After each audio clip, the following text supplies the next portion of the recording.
이것이 검은 금입니다. 땅 속에서 나오는 돌인데 장작보다 10배 이상 강하게 탑니다. 새를 녹이는 데도 쓸 수 있고 집을 데우는 데도 쓸 수 있고 음식을 조리하는 데도 씁니다. 그리고 이 돌이 나오는 산이 고을 뒷산에 있습니다. 때는 조선 중기 눈보라가 미친 듯 몰아치는 한겨울 밤이었다. 한때 팔도의 이름을 떨쳤던 김진사 댁 대문이 삐걱거리며 열렸다. 5명의 사내들이 들이닥쳤다. 빚쟁이들이었다. 그들의 눈빛에는 인정이라고는 눈곱만큼도 없었다. 오로지 탐욕과 냉혹함만이 번들거렸다. 다 털어라! 남기는 거 없어! 쾅, 쾅, 쾅. 장롱이 쓰러지고 도자기가 깨지고 비단 보따리가 눈 쌓인 마당으로 내던져졌다. 김진사는 그 자리에 무릎을 꿇고 주저앉았다. 그의 뺨을 타고 눈물이, 아니 핏물 같은 눈물이 흘러내렸다. 평생 모은 재산이, 평생 지켜온 체면이, 평생 부르짖던 위세가 단 하룻밤 만에 박살나고 있었다. 이러면 안 돼. 나는 김진사야 나는. 하지만 빚쟁이들은 코웃음을 쳤다. 그들 중 하나가 김진사의 상투를 잡아채며 비웃었다. 김진사? 이제 그냥 거지 영감이지, 영감. 그 순간이었다. 삐걱. 대문 저 너머에서 소리가 났다. 빚쟁이들도 무너진 김진사도 눈물 흘리던 딸 연아도 모두 고개를 돌렸다. 눈보라 속에서 한 사내가 걸어오고 있었다. 등에 지게를 진 허름한 차림의 사내. 지게 위에는 시커먼 돌멩이들이 가득 쌓여 있었다. 사내의 얼굴에는 이 지옥 같은 상황에서도 어울리지 않게 천진한 미소가 걸려 있었다. 돌쇠였다. 김진사가 평생 바보라 손가락질하고 천하의 쓸모없는 놈이라 비웃던 그 사위 돌쇠가 검은 돌멩이를 잔뜩 쥐고 걸어오고 있었다. 빚쟁이들이 낄낄대며 비웃었다. 저게 뭐야? 바보 사위가 돌멩이를 들고 와? 저걸로 뭘 하게? 빚을 갚게? 그러나 돌쇠는 아무 말도 하지 않았다.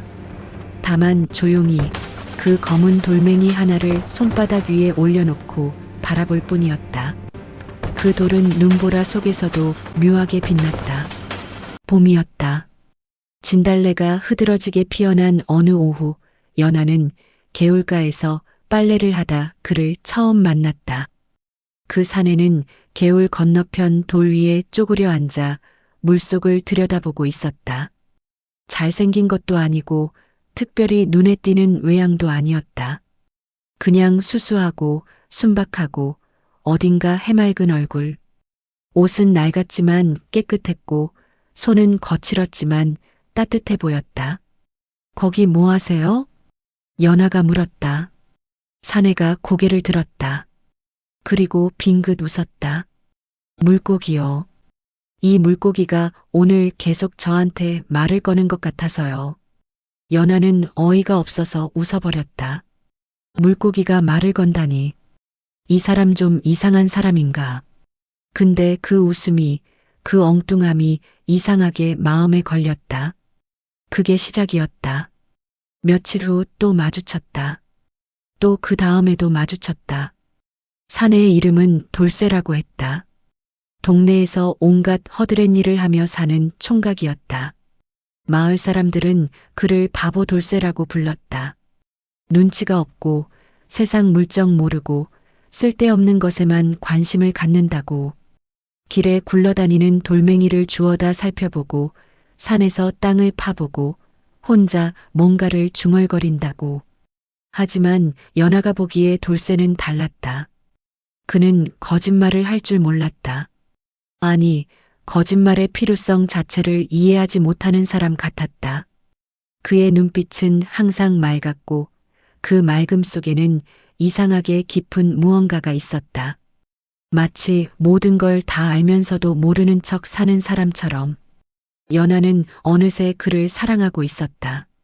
문제는 아버지였다. 김진사, 팔도에 이름난 부자이자 체면으로 사는 남자.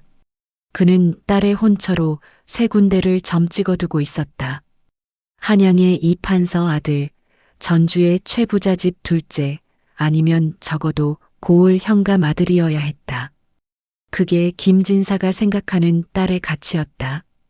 딸이 바보 돌쇠와 혼인하겠다고 했을 때 김진사의 반응은 예측 가능했다. 뭐, 내가 지금 제정신이냐? 김진사의 목소리가 사랑채 창호지를 뚫을 듯이 울렸다. 그는 자리에서 벌떡 일어났다. 50이 넘은 나이에도 살이 쪄서 두툼한 배가 더욱 앞으로 쑥 나왔다. 바보 돌쇠? 동네 천민총각? 그 허드렛 일이나 하는 놈? 너 지금 아버지한테 망신을 주려고 작정한 거냐? 연하는 흔들리지 않았다. 아버지의 노발대발 앞에서도 조용히 그러나 단단하게 말했다. 아버지, 저는 돌쇠 서방님과 혼인하겠습니다. 안 돼. 하겠습니다. 못해. 하겠습니다. 김진사는 이마에 핏줄이 드러날 만큼 이를 갈았다. 딸이 이렇게 고집이 세다는 걸 그는 몰랐다. 연하는 어릴 때부터 착하고 순하기만 했는데, 그런데 이 하나의 문제에서만큼은 철벽 같았다. 결국 혼인은 성사됐다. 하지만 김진사의 분노는 혼인날로 끝나지 않았다. 오히려 그것은 시작이었다. 돌쇠가 사위로 들어오던 날, 김진사는 사랑채 마루에 앉아 품을 살펴봤다. 돌쇠는 낡은 두루마기를 깔끔하게 차려입고 어색하지만 정중하게 큰 절을 올렸다. 장인어른 잘 부탁드리옵니다. 김진사가 코웃음을 쳤다. 부탁이라. 내가 뭘 할 줄 안다고 부탁을 해? 글은 알고 있냐? 조금은 알고 있사옵니다. 조금? 셈은? 배워가고 있사옵니다. 배워가고 있다고. 김진사는 주변 하인들을 향해 손을 펼쳤다. 들었느냐? 배워가고 있다는구나. 이게 내 사위야. 아이고 팔자야. 하인들이 킥킥거렸다. 돌쇠는 아무 말도 하지 않았다. 그냥 방긋 웃었다. 그 웃음이 김진사를 더욱 불쾌하게 만들었다. 그날 이후 돌쇠의 일과는 정해졌다.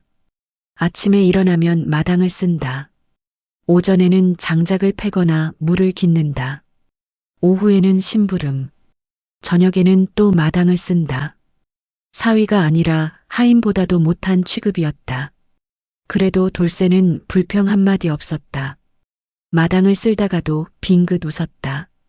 물을 길어오다가도 개천가에 앉아 한참 뭔가를 들여다봤다. 장작을 패다가도 나무옹이를 유심히 살폈다. 김진사는 그 모습이 꼴사나웠다. 아, 돌쇠. 예, 장인어른. 저기 마당 구석에 굴러다니는 시커먼 돌멩이들 있지? 빚쟁이가 어디서 가져왔는지 굴러다니던 거. 눈에 거슬리니까 죄다 집 밖으로 치워버려. 돌쇠의 눈이 잠깐 반짝했다. 예, 치우겠습니다. 그는 고분고분 대답하고는 마당 구석에 쌓인 검은 돌멩이들 앞으로 걸어갔다. 하나를 집어들었다. 손바닥 위에서 이리저리 돌려보았다. 묵직했다. 그리고 독특한 냄새가 났다. 돌쇠는 그 돌을 코에 가져갔다. 킁킁. 그리고 조금 긁어봤다. 검은 가루가 묻어났다. 그의 입가에 아무도 알아채지 못할 만큼 작은 미소가 번졌다. 집 밖으로 치우라 했으니 치우기는 했다. 그런데 돌쇠가 가져다 놓은 곳은 집 밖 바로 코앞 헛간 옆 구석이었다. 그는 거기에다 돌멩이들을 하나하나 정성스럽게 쌓기 시작했다. 아버님은 모르시는 게 많으시지만 돌쇠는 혼자 중얼거렸다. 이건 제가 잘 알고 있는 거라서요. 그날 저녁 연하가 몰래 헛간으로 찾아왔다. 여보, 많이 힘들죠? 아버지가 또 뭐라 하셨나요?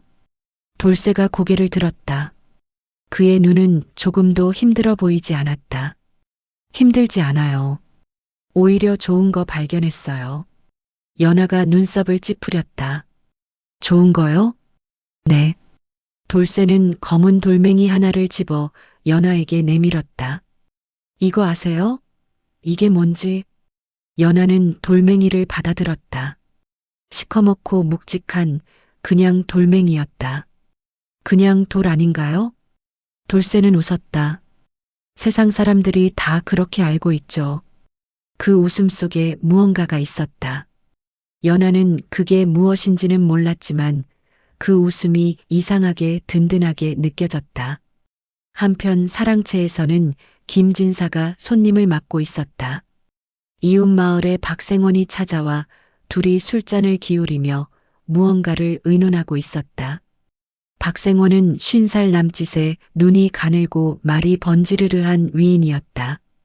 진사어른, 제가 아주 좋은 소식을 가져왔습니다요.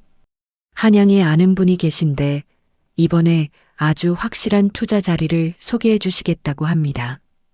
투자라? 예. 전국 곡물 거래권을 한 번에 독점할 수 있는 자리입니다. 초기 자금이 크긴 하지만 일단 시작만 하면 들인 돈의 10배는 기본이라 하더이다. 김진사의 눈이 번들거렸다. 그는 욕심이 많았다. 부자였지만 더 가지고 싶었다. 항상 더. 그것이 그의 삶의 방식이었다. 얼마나 들어가면 된다 하더냐? 아, 그게. 사랑채 안에서 두 사람의 목소리가 낮아졌다. 마당에서는 돌쇠가 혼자 달빛 아래 마당을 쓸고 있었다. 빗자루질을 하다가 멈추었다. 사랑채 쪽을 바라봤다. 가늘게 좁아진 눈에 무언가가 스쳤다. 그러나 그는 아무 말도 하지 않았다. 다시 빗자루를 들고 마당을 쓸었다. 사박, 사박, 사박. 그 투자는 사기였다. 물론 김진사는 그것을 처음에는 몰랐다. 박생원의 말이 어찌나 달콤하고 그럴듯한지 들을 때마다 귓속에서 금화 소리가 울리는 것 같았다. 진사어른, 이미 한양의 최판서댁도 참여하셨고 전주의 윤부자도 이미 묻어났습니다. 이 기회를 놓치시면 두고두고 후회하십니다. 처음에 김진사가 밀어넣은 돈은 100냥이었다. 그리고 2달 후 박생원이 찾아와 200냥을 돌려줬다. 2배였다. 김진사의 눈이 뒤집혔다. 이번엔 1000냥을 넣겠네. 현명한 판단이십니다. 진사어른. 그것이 함정이었다. 처음 200냥을 돌려준 건 더 큰 돈을 빼내기 위한 미끼였다. 1000냥을 넣었더니 4개월 후 돌아온 것은 사기꾼의 잠적 소식이었다. 그러나 김진사는 인정하지 않았다. 뭔가 사정이 있는 거겠지. 잠깐 기다려봐야 해. 그 사이에 그는 도박에 손을 댔다. 잃은 돈을 한 방에 만회하겠다는 생각이었다. 처음에는 조금 이겼다. 그래서 더 넣었다. 그리고 왕창 잃었다. 그래도 멈추지 못했다. 어느새 도박은 습관이 됐고 도박장은 그의 2번째 집이 됐다. 재산이 녹아내리기 시작했다. 기름진 논밭이 먼저 나갔다. 그 다음 별장, 그 다음 가게. 하인들이 하나둘 떠나갔다. 창고 안에 가득하던 곡식이 바닥을 드러냈다. 그리고 돌아올 때마다 돌쇠에게 화풀이를 했다. 야, 돌쇠. 이 집에서 제일 쓸모없는 게 뭔 줄 알아? 바로 너야, 너. 돌쇠는 묵묵히 받아냈다. 어느 날은 새벽부터 도박장에서 돌아온 김진사가 마당에 쌓인 검은 돌멩이를 발견했다. 헛간 옆에 돌쇠가 꾸준히 쌓아온 그 시커먼 돌무더기. 아, 이게 아직도 여기 있어? 집 밖으로 치우라 했잖아. 장인어른, 이건 집 밖에 두면 다른 사람이 가져갈 수도 있어 와서. 뭘 가져가? 그게 뭔 돌이라고. 아궁이에 넣을 쓸만한 장작도 못 구해오면서 쓸모없는 돌멩이만 쌓아놓고 있어?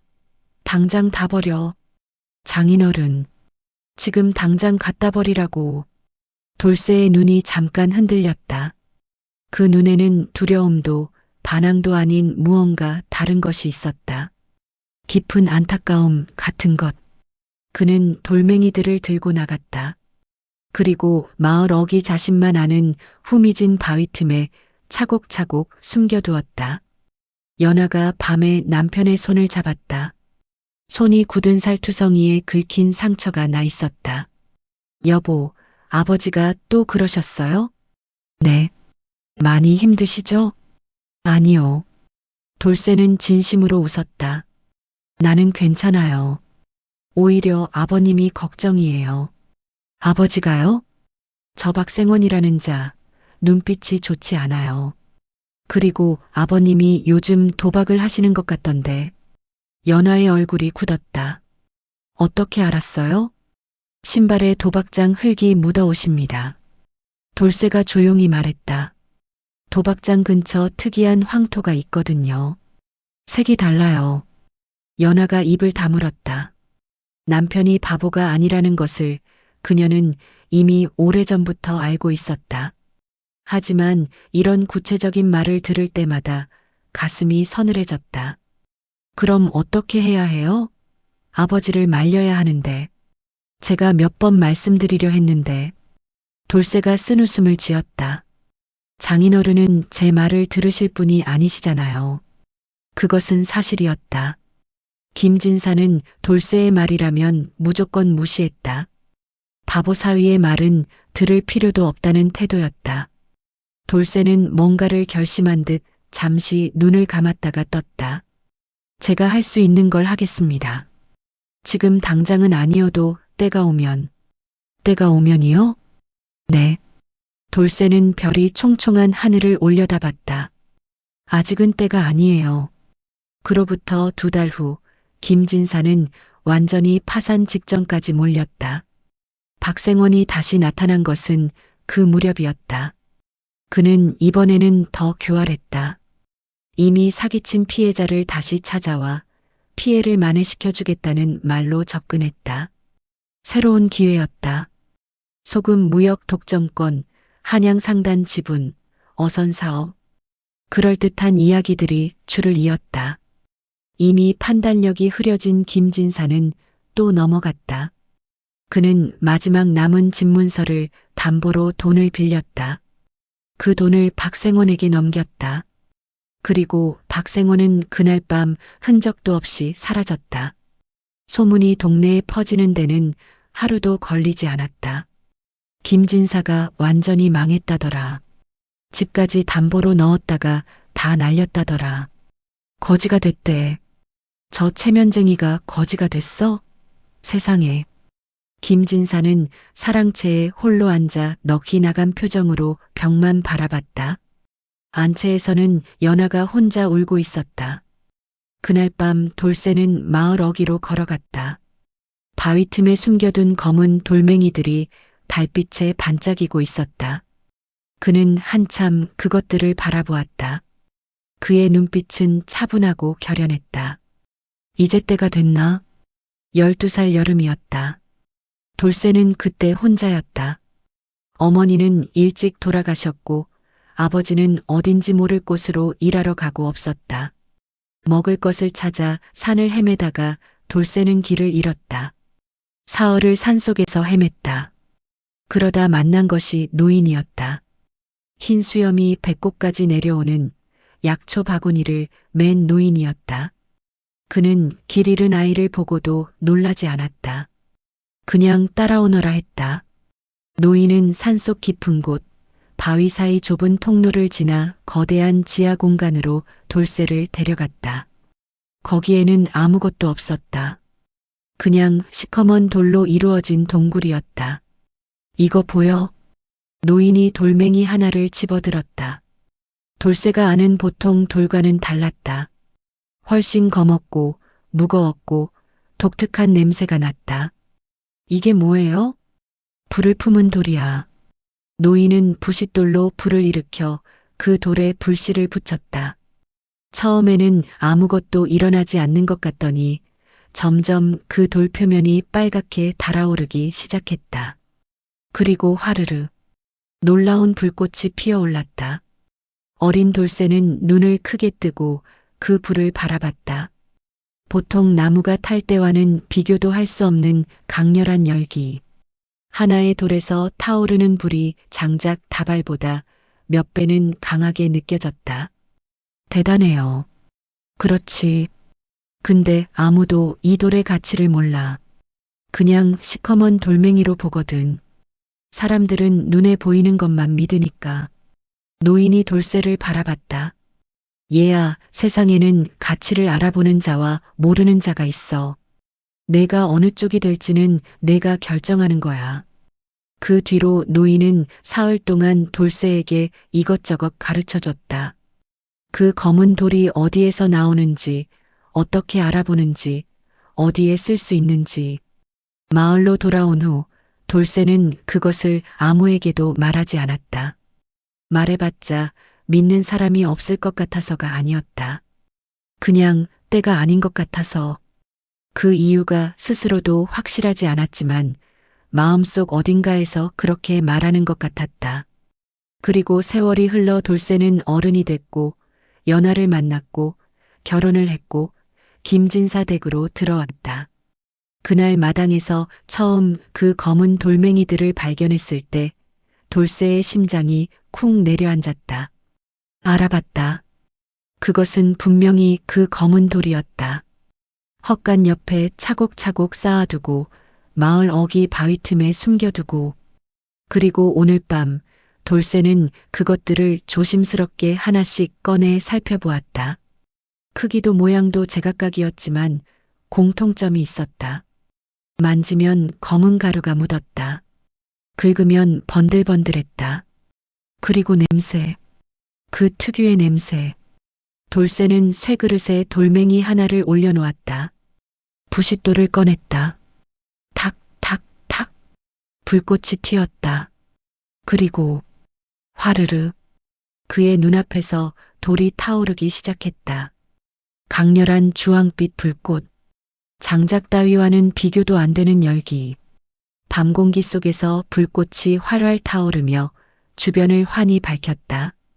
돌쇠는 그 불을 오래 바라봤다. 그의 눈에 조용한 빛이 고였다. 이것이 얼마나 가치 있는 것인지 그는 알고 있었다. 쇠를 녹이는데, 집을 데우는데, 거대한 화력이 필요한 모든 곳에 이 돌 하나가 장작 10다발을 대신할 수 있었다. 그리고 이런 돌이 지천에 깔려 있다면, 그것을 캐내고 팔 수 있다면, 그것은 돈이 아니었다. 그것은 세상을 바꿀 수 있는 것이었다. 그는 한참 생각했다. 김진사가 몰락 직전이다. 빚쟁이들이 곧 들이닥칠 것이다. 시간이 없다. 하지만 서두르면 안 된다. 일단 확신을 주어야 한다. 자기 혼자 아는 것으로는 부족하다. 증거가 필요하다. 사람들이 납득할 수 있는 증거. 돌쇠는 다음 날부터 조용히 움직이기 시작했다. 마을에 대장간 노인이 있었다. 임 대장장이. 나이가 70이 넘은 노인이지만 쇠를 다루는 솜씨만큼은 팔도 최고라는 평이 자자했다. 돌쇠는 그 노인을 찾아갔다. 어르신, 이 돌로 쇠를 녹일 수 있겠습니까? 임 대장장이는 검은 돌멩이를 받아들고 이리저리 살펴봤다. 이게 뭔 돌이야? 그냥 한번 태워봐 주시겠습니까? 노인은 반신반의하면서 풀무 옆에 돌멩이를 올려놓았다. 불을 붙였다. 그리고 눈을 크게 떴다. 이게 돌에서 피어오른 불꽃은 장작을 태우는 것보다 훨씬 강렬했다. 대장간 풀무가 활활 달아오르기 시작했다. 평소의 1시간은 달궈야 녹는 쇠가 눈 깜짝할 사이에 물처럼 흘렀다. 임 대장장이의 주름진 눈이 와들와들 떨렸다. 이게 어디서 난 거야? 여기저기 있습니다. 제대로 캐면 아주 많이 나올 겁니다. 이걸 팔 생각이야? 돌쇠는 웃었다. 아직은 아닙니다. 하지만 곧 돌쇠는 임 대장장이에게 부탁했다. 이 사실을 조금만 더 기다려달라고. 때가 되면 알게 될 거라고. 노인은 반쯤 정신이 나간 표정으로 고개를 끄덕였다. 한편 돌쇠는 그날 저녁 이상한 행동을 했다. 그는 마을 어귀 저작거리에 나가 사람들이 많이 지나다니는 길목에 검은 돌멩이 몇 개를 일부러 늘어놓고 가 옆에 작은 불을 피웠다. 사람들이 멈춰서 구경했다. 저게 뭐야? 돌이 타고 있어? 저 바보 돌쇠가 또 이상한 짓을 하네. 킥킥거리는 소리, 비웃는 소리. 하지만 한편에서는 눈을 가늘게 뜨고 그 불을 유심히 바라보는 사람들도 있었다. 그것으로 충분했다. 씨앗을 심는 것이니까. 돌쇠는 조용히 일어나 집으로 돌아왔다. 연아가 물었다. 여보, 무슨 생각이에요? 곧 다 알게 될 거예요. 언제요? 빚쟁이들이 오는 날. 연아의 얼굴이 굳었다. 그게 언제인데요? 사흘 뒤입니다. 사흘째 아침이 밝았다. 하늘은 낯빛으로 무거웠다. 바람은 칼처럼 차가웠다. 겨울의 끝자락이었지만 봄은 아직 오지 않았다. 김진사는 새벽부터 사랑채에 앉아 있었다. 잠을 자지 못했다. 눈은 벌개졌고 수염은 제대로 다듬지 않아 헝클어졌고 당당하던 자세는 구부정하게 가라앉아 있었다. 그는 술잔을 앞에 놓고 그것을 마시지도 않고 바라보고만 있었다. 반년 전만 해도 이 집에는 하인이 12이었다. 지금은 하나도 없다. 아침밥은 연아가 직접 지어야 했다. 창고는 텅 비었다. 논밭은 이미 남의 손에 넘어갔다. 그리고 오늘 빚쟁이들이 집을 가지러 온다. 김진사는 아무것도 할 수가 없었다. 손이 부들부들 떨렸다. 평생 남들 위에 군림하며 살아온 그였다. 글 좀 읽는다 하면, 재산 좀 있다 하면 죄다 그 앞에서는 기었다.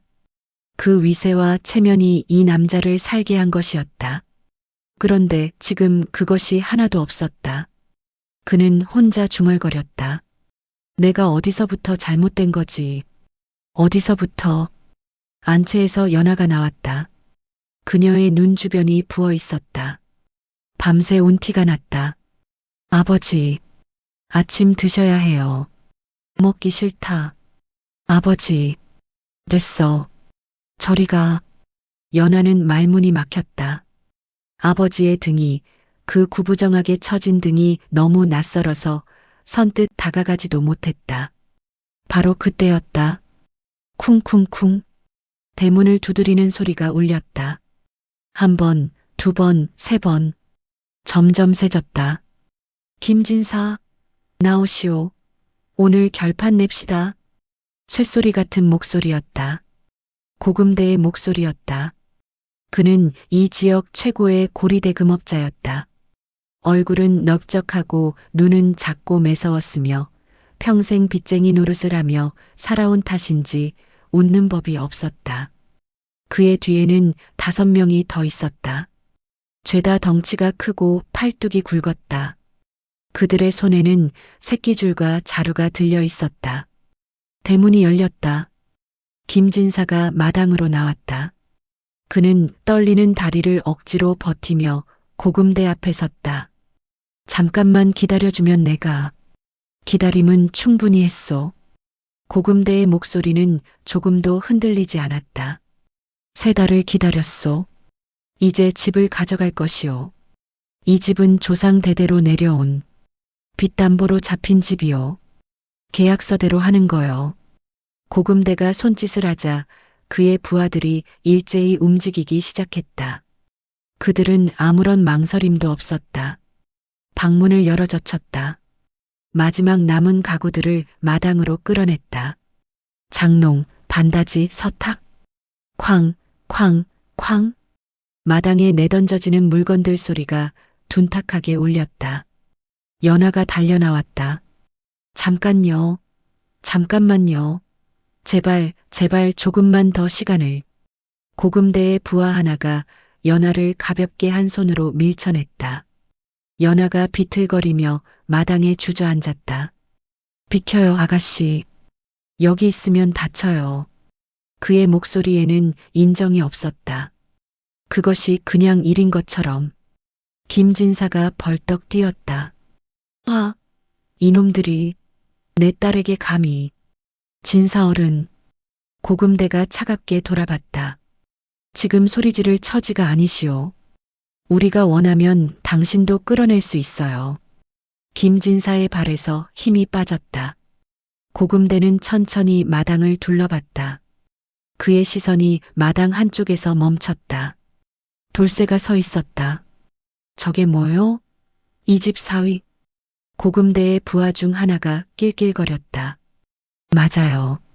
저 사람이 그 유명한 바보 사위래요. 동네에서 돌멩이나 들고 다닌다는. 고금대가 비웃었다. 이 집 팔자는 끝에서 끝이네. 재산도 없어지고 있는 사위는 바보고. 그는 돌쇠를 향해 손을 저었다. 저 바보 사위도 데려갈 거요?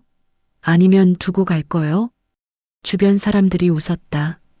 씁쓸하고 잔인한 웃음이었다. 돌쇠는 그 웃음을 정면으로 받아냈다. 얼굴색 하나 변하지 않았다. 김진사는 더 이상 서 있지 못했다. 그는 마당 한가운데 끌어내진 가구들 사이에 무릎을 꿇었다. 두 손으로 얼굴을 가렸다. 그리고 소리 없이 울기 시작했다. 저작거리의 사람들도 몇몇 구경하러 왔다. 담 너머로 대문 틈으로 들여다봤다. 완전히 망했네. 재산도 없어지고 집도 뺏기고 저 체면 하나로 살던 사람이. 연하는 무릎을 꿇은 아버지의 어깨를 부여잡고 울었다. 그 울음 속에서 고금대와 부하들은 집안의 마지막 물건들까지 싸그리 쓸어 담았다. 바로 그때였다. 삐거. 헛간 문이 열리는 소리가 났다. 돌쇠가 헛간으로 들어갔다가 지게를 짊어지고 나왔다. 지게 위에는 검은 돌멩이가 높이 쌓여 있었다. 고금대가 눈살을 찌푸렸다. 저게 뭐야?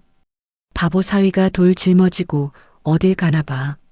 부하 하나가 비웃었다. 진짜 바보네. 돌쇠는 아무 말도 하지 않았다. 그는 울고 있는 연하를 한번 바라봤다. 그리고 무너진 김진사를 바라봤다. 그리고 조용히 돌아서서 대문을 나섰다. 김진사는 고개를 들 기운조차 없었다. 그저 주저앉은 채 돌쇠의 발소리가 멀어지는 것을 들었다. 저 바보는 지금 저 돌멩이로 뭘 하려는 거야? 그런 생각이 스쳤지만 너무 지쳐서 비웃을 힘도 없었다. 연하만이 돌쇠의 뒷모습을 바라보았다. 그의 걸음은 흔들리지 않았다. 묵직한 돌멩이를 가득 진 지게를 짊어지고 그는 곱게 흔들림 없이 걸어갔다. 마을 쪽으로. 마을 어기 광장에는 이미 사람들이 꽤 모여 있었다. 닷새 전 돌쇠가 검은 돌에 불을 붙이는 것을 봤던 사람들이 입에서 입으로 이야기를 전했다. 오늘 그 돌쇠가 뭔가를 들고 온다는 소문이 어떻게 퍼졌는지 장터 사람 몇몇이 슬쩍 나와 있었다. 돌쇠가 지게를 지고 광장에 들어섰다. 사람들이 수군거렸다. 왔다. 바보 돌쇠. 저 지게 안에 뭔 돌인지. 돌쇠는 지게를 내려놓았다. 천천히 검은 돌멩이들을 광장 한가운데에 내려 쌓았다. 그리고 주변 사람들을 향해 고개를 숙였다. 여러분, 잠깐만 봐주십시오. 뭘 보라고? 이게 뭔지 아십니까? 그야 돌이지. 맞습니다. 돌입니다. 근데 돌쇠가 부싯돌을 꺼냈다. 이 돌이 탑니다. 사람들이 웃었다. 돌이 어떻게 타? 해보시죠. 돌쇠가 부싯돌을 탁탁 쳤다. 불꽃이 검은 돌에 닿았다. 처음에는 아무것도 일어나지 않는 것 같았다. 그런데 화르르 불이 붙었다. 처음엔 작은 불꽃이었다. 근데 점점 커졌다. 보통 장작불과는 달랐다. 색이 더 선명했고 열기가 훨씬 강렬했다. 사람들이 뒤로 물러설 만큼 광장에 침묵이 흘렀다. 아무도 말을 하지 못했다. 이게 진짜 타네. 돌이 타고 있잖아. 어떻게 이런 게 가능한 거야? 돌쇠가 조용히 말했다. 이것이 검은 금입니다. 땅속에서 나오는 돌인데 장작보다 10배 이상 강하게 탑니다. 쇠를 녹이는데도 쓸 수 있고, 집을 데우는데도 쓸 수 있고, 음식을 조리하는데도 씁니다. 그리고 이 돌이 나오는 산이 고을 뒷산에 있습니다. 사람들이 술렁이기 시작했다. 뒷산에? 얼마나 있는데? 파면 나오는 건가? 내가 직접 확인했습니다. 많습니다. 아주 많이 나옵니다. 소문은 불처럼 번졌다. 그날 오후 고을 사또가 사람을 보냈다. 돌쇠라는 자를 데려오너라. 돌쇠는 사또 앞에 섰다. 관아의 넓은 마루. 사또는 쉰 중반의 근엄한 인물이었다. 팔도를 두루 다닌 경험이 있어서인지 웬만한 것에는 놀라지 않는 눈빛이었다. 그가 돌쇠를 위아래로 훑어봤다. 초라한 차림에 허름한 사위. 내가 검은 금을 발견했다는 자냐? 예, 나으리. 어디서 배웠느냐? 어릴 적 산에서 한 노인을 만났습니다. 그분께 배웠사옵니다. 뒷산에 얼마나 있다 생각하느냐? 직접 확인한 것은 아직 일부이지만 지층의 형태와 토양의 색, 그리고 이 고을 사람들이 우물을 팔 때 나왔다는 이야기들을 종합하면 돌쇠는 잠시 말을 멈췄다가 이었다. 적어도 100년은 캘 수 있을 것이옵니다. 사또의 눈빛이 흔들렸다. 100년? 예, 나으리. 사또가 탁자 위에 놓인 검은 돌멩이를 집어들었다. 돌려보았다. 코에 가져갔다. 눈살을 찌푸렸다가 조금씩 폈다. 임 대장장이를 불러라. 임 대장장이가 왔다. 그는 이미 알고 있었다. 돌쇠에게 먼저 보여준 그 노인이었으니 어르신, 이 돌을 이미 본 적이 있소? 예, 사또 나으리. 며칠 전 돌쇠가 가져왔습니다. 제 평생 그런 화력은 처음이었습니다. 쇠가 2배로 빠르게 녹았습니다. 사또는 한참 동안 아무 말도 하지 않았다. 그는 생각했다. 이것이 사실이라면, 이것이 정말 그 가치대로라면, 그것은 단순히 한 가문의 문제가 아니었다. 고을 전체가, 아니 더 넓은 곳까지 영향을 미칠 수 있는 일이었다. 돌쇠? 예, 나으리. 채굴권을 허락하겠다. 돌쇠의 눈빛이 흔들렸다. 딱 한 번. 그리고 다시 차분해졌다. 감사합니다, 나으리. 단 조건이 있다. 채굴로 얻은 이익의 일부는 고을 백성들을 위해 써야 한다. 당연하옵니다, 나으리. 그것이 저의 뜻이기도 하옵니다. 사또가 천천히 고개를 끄덕였다. 나는 사람을 오래 봐왔는데 너는 바보가 아니구나. 돌쇠가 웃었다. 저는 그냥 보이는 것을 보았을 뿐이옵니다. 다들 안 보셨을 뿐이고요. 그로부터 일은 빠르게 진행됐다. 돌쇠는 마을 장정 20명을 이끌고 뒷산으로 올라갔다. 그가 말한 곳을 팠다. 그리고 나왔다. 검은 돌이. 엄청난 양의 검은 돌이. 사람들이 경악했다. 진짜 나온다. 이게 다 뭐야? 진짜 돌이 탄다고.